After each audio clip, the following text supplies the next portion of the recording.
Alors, comme vous le savez, tout élément de jeu, il est déjà décrit par une position, par une certaine euh, occupation de l'espace. Donc, pour avoir une certaine position, eh bien, il faut déjà se référer à un système de coordonnées.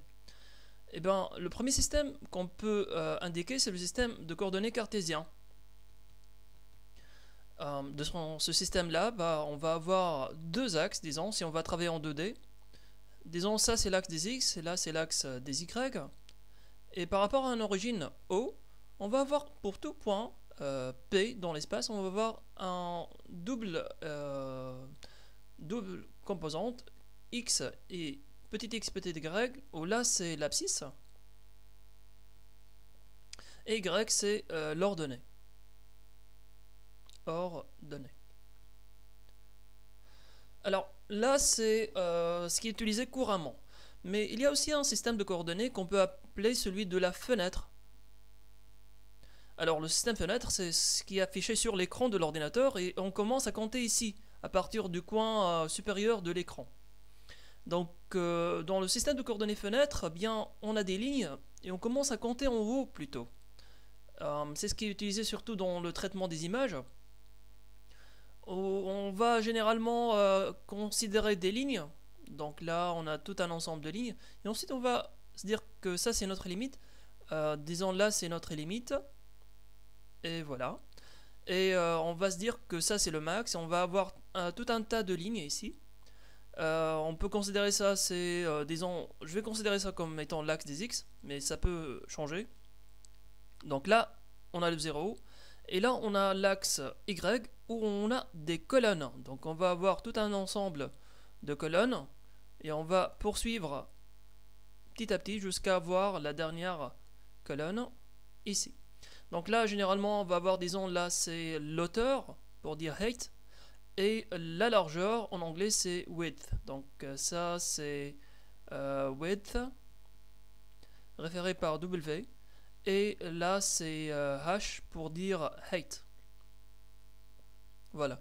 Donc généralement, on a W et H. C'est ce qui est très utilisé en traitement d'image. Maintenant, un troisième système de coordonnées qu'on peut utiliser, c'est celui des textures, le système texture. Comme vous savez, les objets en 2D ou bien en 3D peuvent avoir des couleurs, des textures. Eh bien, si là on a la fenêtre, là c'est le cartésien.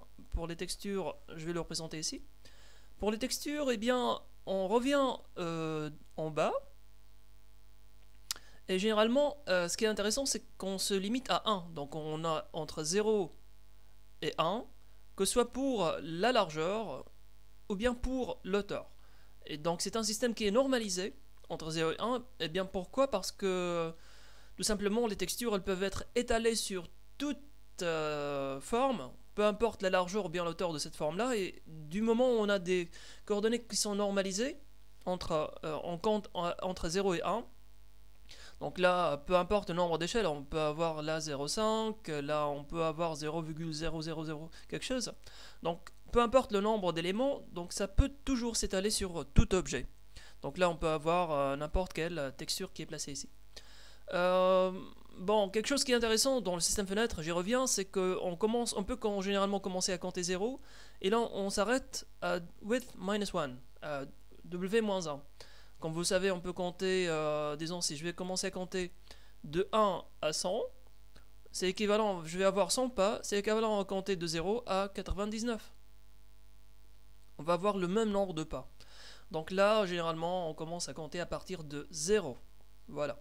Ça, c'était pour le système de coordonnées. On va voir dans un instant, donc on a aussi vu les points. Donc on sait qu'on a les points dans l'espace qui occupent des abscisses désordonnées. On va voir la notion de vecteur dans un instant.